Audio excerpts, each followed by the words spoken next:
अरे वो बेवफा, जिस्म पर भी गहरी चोट लगने से भी उतनी तकलीफ नहीं होती जितनी हल्की सी चोट दिल पर लगने से होती है।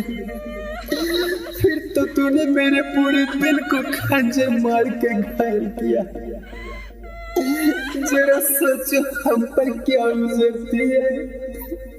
दिलवा पर छुरी मारी ऐसे ना सतावा हो, प्यार के नाम न माटी में मिलावा हो, प्यार के नाम न माटी में मिलावा हो। दिलवा पर छुरी मारी ऐसे ना सतावा हो, प्यार के नाम न माटी में मिलावा हो।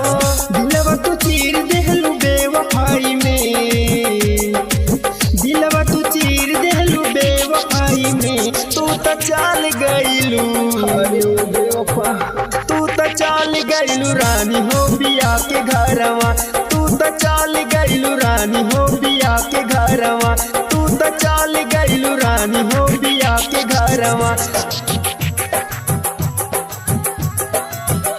तू तो चल गईलू रानी हो बिया के घरवा।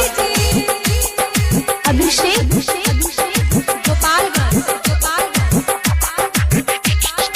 दिलवा पे हाथ रखे खैलू कसमवा, अब काहे जान बन गईलू दुश्मनवा, अब काहे जान बन गईलू दुश्मनवा। दिलवा पे हाथ रखे खैलू कसमवा, अब काहे जान बन गईलू दुश्मनवा। जिंदगी में जान तू जहार भरलू, सुना जिंदगी में जान तू जहार भरलू। तू तो चल गईलू, अरे वो बेवफा, तू तो चल गईलू रानी हो बिया के घरवा, तू तो चल गईलू रानी हो बिया के घरवा, तू तो चल गईलू रानी हो बिया के घरवा, तू तो चल गईलू रानी हो बिया के घरवा, बिया के घरवा। अभिषेक गोपालगंज। मोहन राजधानी के दर्द कहानी केहू नहीं सुनी न केहू के बताई, केहू नहीं सुनी न केहू के बताई। मोहन राजधानी के दर्द कहानी केहू नहीं सुनी न केहू के बताई।